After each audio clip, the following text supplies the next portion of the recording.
Pengajian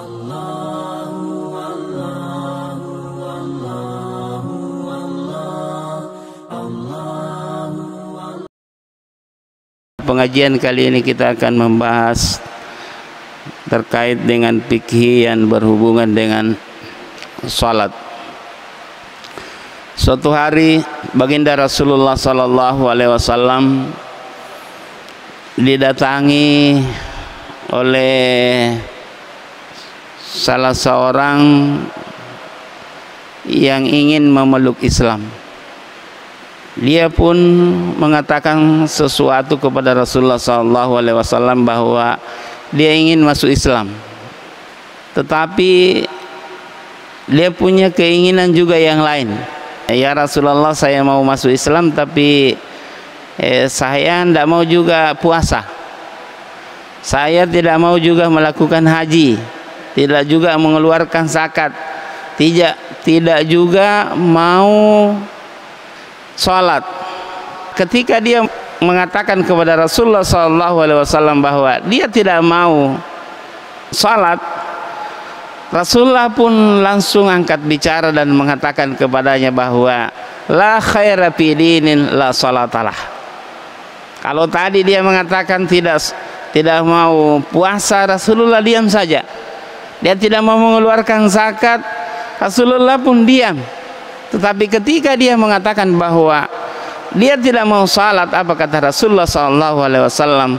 La khaira fi dinin la salatalah.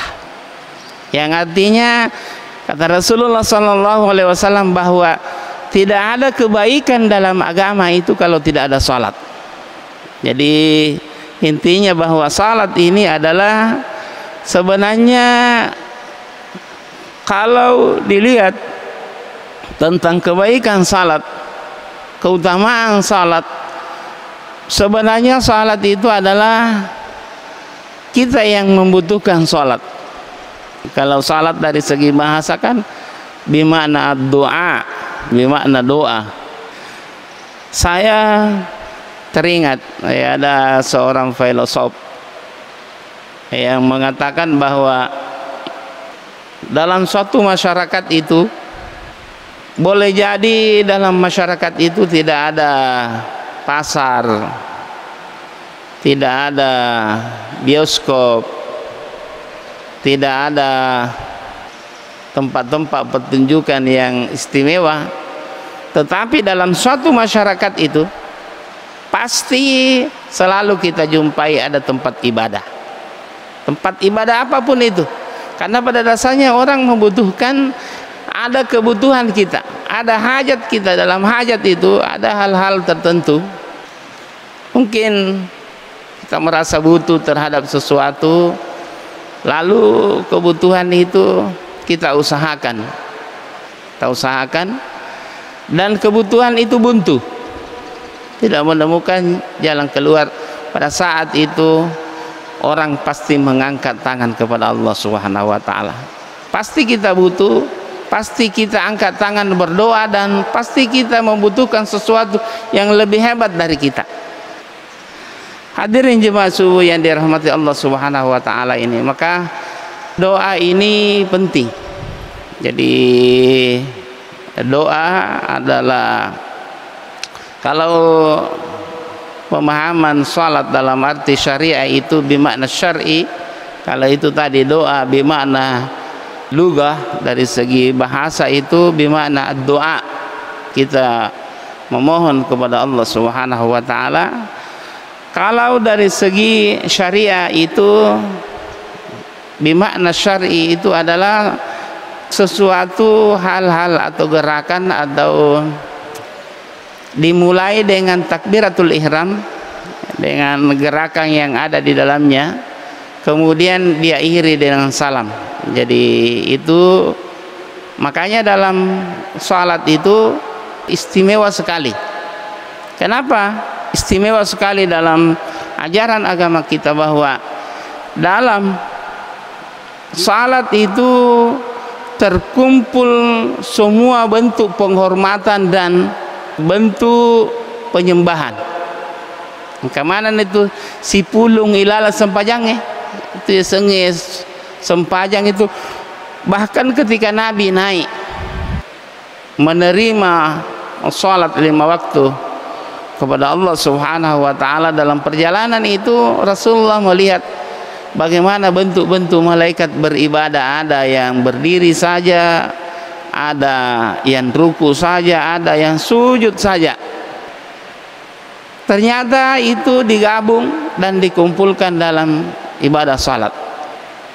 Dan nanti pada hari kiamat ini luar biasa, ini salat luar biasa. Jadi orang nanti dikumpulkan itu, bahkan dalam salah satu hadis itu ada orang yang masuk dalam neraka, masukkan dalam neraka itu, ternyata salah satu keistimewaan salat itu, kalaupun ditakdirkan kita masuk neraka itu salah satu yang tidak dimakan api neraka itu bekas sujud. Kuraki sujud lori pung Allah Ta'ala. Setelah kita salat itu salah satu yang dianjurkan itu berterima kasih. Terima kasih ya Allah karena Kau telah memberikan saya kemampuan, memberi saya kesempatan untuk sujud kepadamu. Jadi memang rasanya yang namanya salat ini dekna perlu dibahas, karena al-ma'lum fid dini bid darurah. Artinya secara agama itu orang sudah tahu semua yang namanya salat. Cuma masalahnya ini kadang seseorang itu kalau dia tidak pelajari yang namanya salat, yang namanya rukun-rukunnya salat, sunnah-sunnahnya salat, makruhnya salat, dan hal-hal yang membatalkan salat itu dia tidak pelajari, apa yang terjadi? Kadang ada hal yang penting tapi dianggap tidak penting. Misalnya sementara kita salat, lalu dalam salat itu ada HP kita pakai itu dan berbunyi, mau niru HP. Pada dasarnya ada orang takut ambil itu HP-nya dan mematikan. Tapi menurut syariat itu boleh kita. Jadi ada gerakan-gerakan dalam salat itu dibolehkan. Ya, seperti kata Rasulullah SAW, kalau ada kalajengking dan ular, sementara kita dalam salat itu dibolehkan kita membunuh itu. Coba, dibolehkan kita bunuh karena bisa membahayakan. Jadi seperti juga misalnya kalau gerakan dalam salat itu kita terlambat dan kita sendiri dalam saf pertama itu sudah penuh, saf kedua tidak ada orang. Jadi boleh kita masuk ke dalam kalau kita lihat ada kelonggaran, atau boleh kita tarik itu satu dari yang ada di depan itu ke belakang. Cuman ada tata keramanya. Jadi gerakan dalam salat, ucapan dalam salat itu ada adab, karena kan namanya orang kalau berdoa, itu kan doa itu bimana meminta, itu at-talab, bimana talab. Ya milo doang itu bimana talab, meminta kepada Allah Subhanahu wa taala. Dalam meminta kan ada tata keramanya, ada tata caranya, ada adab-adabnya, dan inilah dalam syariah itu diatur. Natur iru agamata dalam tata kerama kita memohon kepada Allah Subhanahu wa taala. Karena ada suatu pendapat biasa tuh tengkalinga apa kada iro tahu ai tidak perlu je orang salat, karena intinya itu kan salat berdoa meminta, yang penting ipakan jaki ruatita siololo ripung Allah Ta'ala. Nah inilah dalam agama kita diatur itu, angka agama tak natoro iro carana tahu masumpah. Nah inilah namanya syariah yang harus kita pelajari Pak Gurui. Pangkat itu tahu nama melok mas sempajang, padahal Nabi tak lagi mas sempajang. Nah insya Allah ini kita akan pelajari terkait dengan hal-hal yang wajib dalam salat. Tesemanan itu apa yang wajib. Yang saya ingin jelaskan bahwa biasa itu yang paling sering ada kesalahan itu adalah ketika dia tumak ninanya. Ini yang paling banyak kesalahan ini dalam tumak nina. Jadi harus Pak Guru ya roh. Salah satu kesalahan terbesar umat Islam itu adalah kalau ada menghalalkan yang haram atau mengharamkan yang halal. Biasa tuh karena bukan sebenarnya dia tidak pelajari itu sehingga terjadi kesalahan. Nah dalam sholat ini, nak masuk pajak itu ada beberapa karakter itu. Ada beberapa karakter kita memasuki sholat itu. Ada orang ya sekedar melakukan kewajiban, lakukan kewajibannya. Ya, kemudian ada juga orang bersungguh-sungguh. Dan ada orang memang betul-betul butuh, dan inilah tingkat yang tertinggi. Kita yang membutuhkan sholat. Makanya Pak Guru ya roh. Pak Guru ya roh kalau ternyata itu tumak nina itu adalah bahagian dari rukun sholat. Ya, rukun sholat. Ya pura nih kupodang saya sudah jelaskan bahwa yang namanya tumak nina itu sau-saungan. Asang Imam Asy-Syafi'i 3 kali kita baca Subhana Rabbiyal Azim. Ya kalau kita ruku itu Subhana Rabbiyal Azim wa bihamdihi, kita baca pelang itu Subhana Rabbiyal Azim wa bihamdihi, Subhana Rabbiyal Azim wa bihamdihi. Kalau Imam Abu Hanifah bahkan dia tambah 7 kali kita baca itu Subhana Rabbiyal Azim wa bihamdihi. Dalam sujud juga begitu, antara ruku dan sujud juga itu ada bacaan, dan bacaan itu sunnah saja, sunnah. Rabbighfirli warhamni wajuburni warfa'ni, doa semua itu. Wahdini wa'afini wa'fuani. Dalam i'tidal, kalau kita i'tidal itu banyak bacaan di situ. Bahkan ada bacaan tidak diajarkan oleh Nabi. Suatu hari ada sahabat yang baca itu, apa dibaca itu sahabat? Sami Allahu liman hamida, dia sambung dia Rabbana lakal hamdan katsiran thayyiban mubarakan fi mubarakan alaika ma yuhibbu rabbuna wa yardah. Sudah salam Nabi, dia menoleh ke belakang. Siapa tadi yang baca ini? Hamdan katsiran thayyiban mubarakan alaika ma yuhibbu rabbuna wa yardah. 3 kali dia Nabi bertanya, siapa tadi baca itu? Siapa tadi baca itu? Ini sahabat ketakutan dan merasa bahwa salero kapan ngero ku baca. Dia na cocok kapan ngero na baca, padahal kan Pak Guru yang nabita. Kada nabita. Tadi yang kamu baca itu, yang baca tadi itu, kalimat itu ada 70.000 malaikat itu berlomba untuk mencatat kebaikan dan diangkat ke langit. Jadi bacaan-bacaan dalam salat itu yang wajib itu adalah takbir kalau bacaannya, kemudian Al-Fatihah, kemudian tasyahud yang bersyahadat di dalamnya, kemudian salawat dan salam ke kanan. Itu yang wajib. Yang lain itu bacaannya sunnah saja. Kalau gerakannya berdiri bagi orang yang mampu, kaki mampu totong masuk pajak, berdiri ki, harus berdiri. Kalau sunnah, saya jelaskan kembali ini, kalau sunnah boleh kita duduk sekalipun kita mampu untuk berdiri. Itu gerakannya harus berdiri.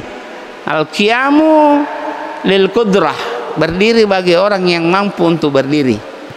Kemudian gerakan dalam salat itu yang rukun, maksudnya wajib ada, tidak boleh tidak, adalah ketika kita i'tidal, tumakninah.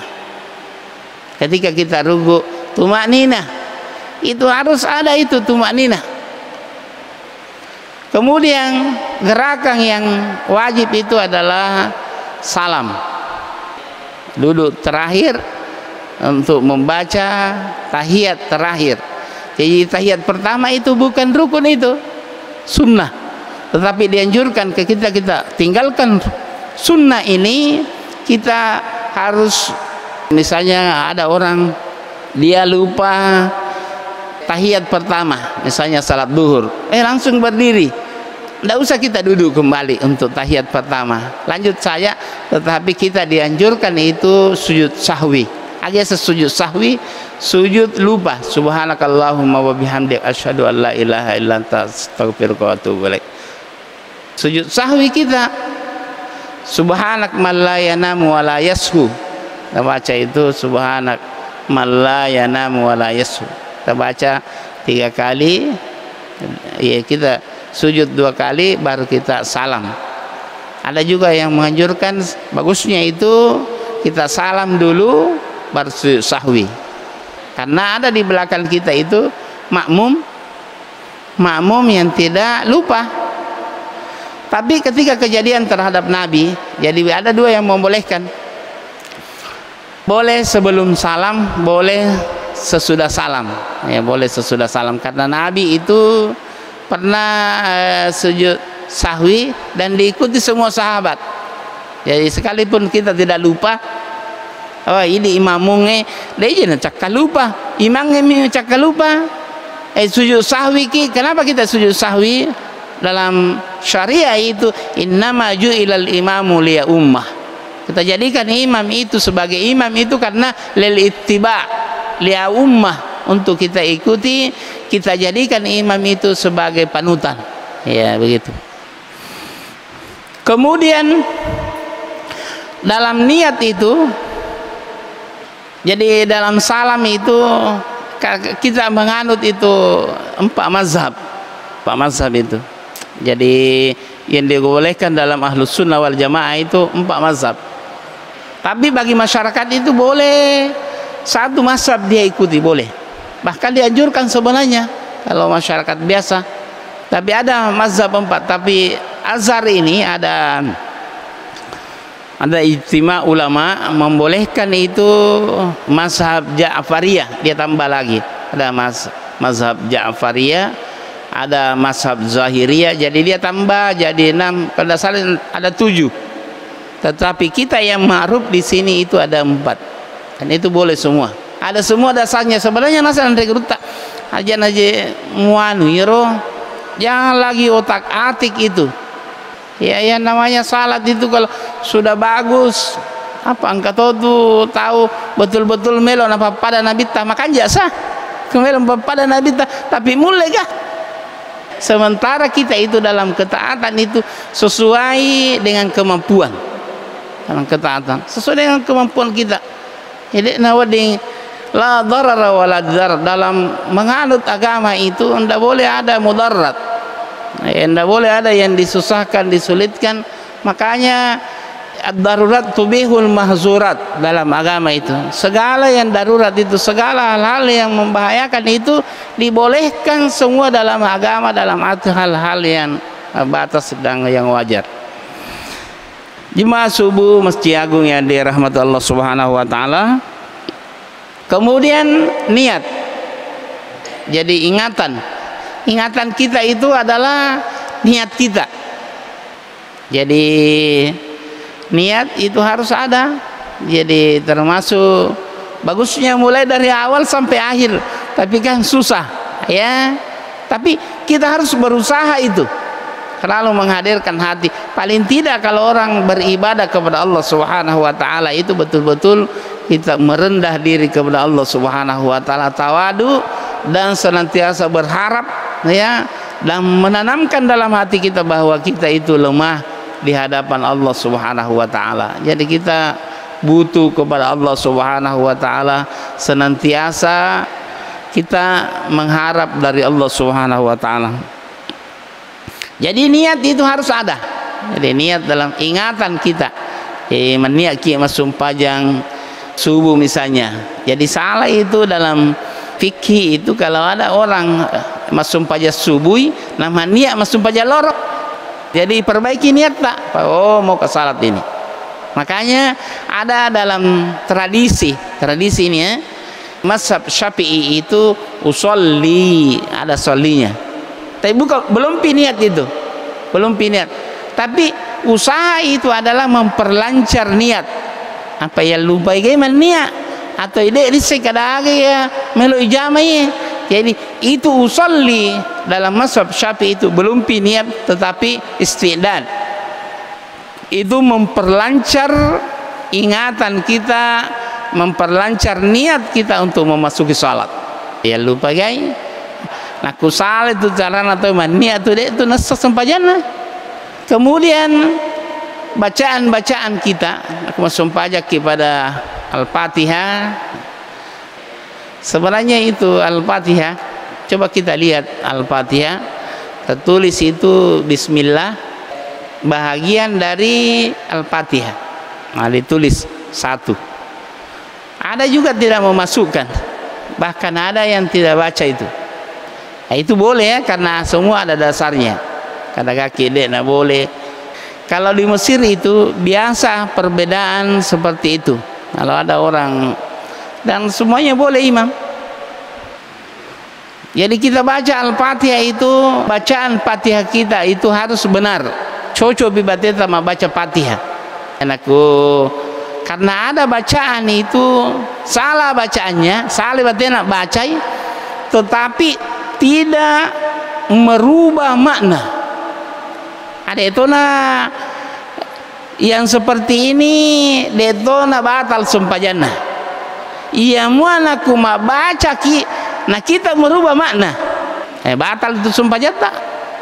Misalnya Bismillahirrahmanirrahim, Alhamdulillahirabbil alamin. Kita baca Alhamdulillahirabbil alamin, segala kepadaman, alhamdulillah segala kehancuran kebinasaan. Itu merubah makna, itu tidak boleh, itu batal salat. Makanya nasa Nabi tanakwiro tahu mapas sumpahnya akraukum, yang lebih bagus bacanya. Nah ini masalah bacaan ini tentu kita sudah sepakat. Yero biasa deh sepakatin aku. Semua gajerus tasron aku anak-anak apa sempajang. Ada yang membolehkan anak-anak itu kalau salat sunnah. Ya ada. Kalau salat sunnah boleh sih katanya. Boleh kalau anak-anak. Tapi yang lebih longgar lagi bahwa biar fardu boleh juga. Kita yang sedang-sedang lah, supaya perlu ya kasihlah yang dewasa, yang bagus bacaannya, yang anak-anak, karena pasti ada orang dewasa yang lebih mampu dari anak-anak. Saya kira hadirin yang dirahmati Allah Subhanahu wa taala, itu kena melampil ada kesam habis saja ini baru kita tanya jawab. Karena sudah berapa pertemuan ini masih salat terus ya. Kemudian ada juga gerakan ketika kita sujud itu yang paling sering juga salah itu ketika kita sujud. Sujud ini narona sanabita ada asbabul urut hadis itu, ada orang sujud itu ternyata salah cara nak sujud. Karena Nabi ta biar selengir tahu irji fa inna kalam tusalli lisu ke pemas sempajang iko. Magai fa inna kalam tusalli pada launan aku dek mas sempajang. Magai cara iro sahabat cara nak sujud. Nah senabita nak masuk pajang kita angkat tumanina angkat gerakanna. Kemudian ketika kita sujud itu 7 anggota tubuh kita yang sujud.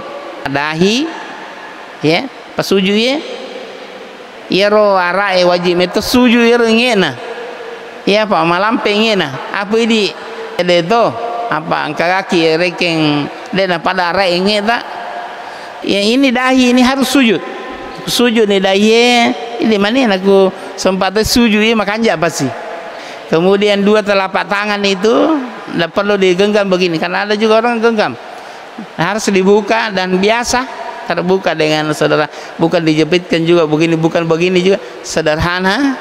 Kemudian lutut, kemudian kaki ini yang kaki ini kadang ada orang yang angka-angka kakinya.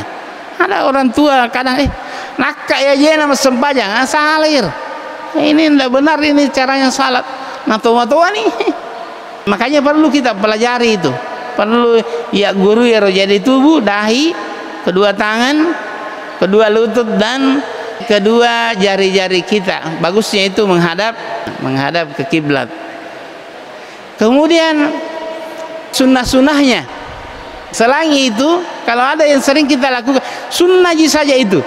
Sunnah saja. Seperti baca surah setelah Al-Fatihah, kemudian bacaan dalam salat kita ketika kita ruku, ketika kita i'tidal, ketika duduk antara 2 sujud, itu sunnah semua itu. Kemudian tahiyat pertama sunnah semua, tetapi itu sunnat muakkad namanya. Kemudian gerakan-gerakan dalam salat itu diatur, iro gerakan taro. Termasuk mata itu ndak boleh. Mata taro. Dan awak di mata-mata biasa tentu tabe ini ibu-ibu, karena itu dalam agama itu saf yang paling bagus bagi laki-laki itu adalah yang pertama. Saf yang bagus bagi perempuan itu paling belakang, tabe. Saya hanya ingin menjelaskan bahwa begini, ala hikmah iro matairo ketika kita sholat itu tania bahwa gerakan tubuh kita ini yang diatur dalam agama. Kada nakuna tua pinamu tapa ibam pabami orang hendak. Kalau gatal tubuh tapi garubami ada gerakannya. Kalau gerakan sendi yang besar itu yang bergerak itu membatalkan itu. Kalaupun gerakan kita, gerakan sendi yang besar ini mau digerakkan itu harus ada tata keramanya. Misalnya kita mau mundur ke belakang karena ada orang tarik. Pangkat itu tahu ikap-ikap bima kue kadai. Onan nasa ngerima sigi yang kana setok bika-bika padahal dicampa-campa ya Rasulullah mundri nade namelo nasabade na pahangi. Nah itu gerakan ta itu pelang-pelang. Biasa ro andre geruta, biasa na paratte ya ro nakutotongi pelang. Ia pelang berdiri, kemudian mundur satu langkah, kemudian berhenti lagi, mundur lagi, kemudian sempurna 3 kali. Begitu juga kalau kita garu begini, tidak perlu kita garu begini. Kita garu yang ada gatal itu dengan gerakan tangan saja. Kalau sendi-sendi kecil kita yang bergerak itu tidak membatalkan sekalipun berapa gerakannya. Makanya itu nak moni HP takoti ero kantong taro oleh tapak denda apa sih kita gerakannya, buka kantong kita, matikan itu tidak apa-apa karena itu mengganggu. Dan makan dalam salat itu yang membatalkan. Tadi makruhnya itu gerakan mata juga begitu. Misalnya irita iro tehele beni warnana makue itu tidak boleh. Makanya paling tidak itu kalau dek tu nawa ding idi iro mondiro irita iro mana tahu baju nayano mak baju kosil lo masuk pajang. Jadi nawa diterita iro tak ditundukkan pandangan itu di tempat sujud kita. Dan nawa ding irita. Bukan hanya gerakan tubuh tapi gerakan mata juga diatur. Apa tujuannya itu? Supaya kita khusyuk dalam salat. Untuk sementara kita cukupkan sampai di sini. Saya kira itu saja yang bisa saya sampaikan pada subuh ini. Mudah-mudahan ada berkahnya. Mari kita baca doa kafaratul majlis. Subhanakallahumma wa bihamdika asyhadu an la ilaha illa anta astaghfiruka wa atubu ilaik. Allahumma ja'al jamana hadza jam'an marhuman mubaraka. Waj'al tafarruqana min ba'dihi tafarruqan ma'suma wa la taj'al fina wa la ma'ana syaqiyan wa la mahruma. Allahumma faqihna fid din wa 'allimna ta'wil wa hdina ila sawa'ikas sabil. Allahumma inna nas'aluka dawaman ni'mah wal 'afiyah wa husnul khatimah bi rahmatika ya arhamar rahimin.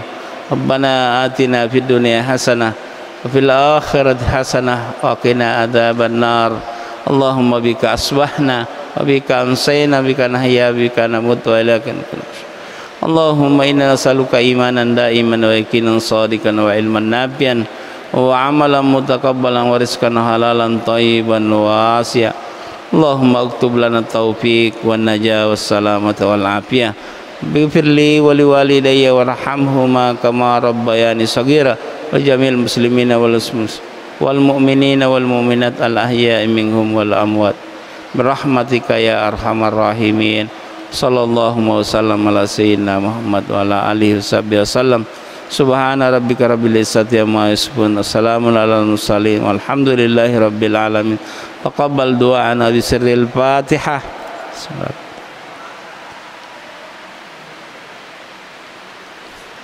Alhamdulillahi rabbil alamin. Assalamualaikum warahmatullahi wabarakatuh.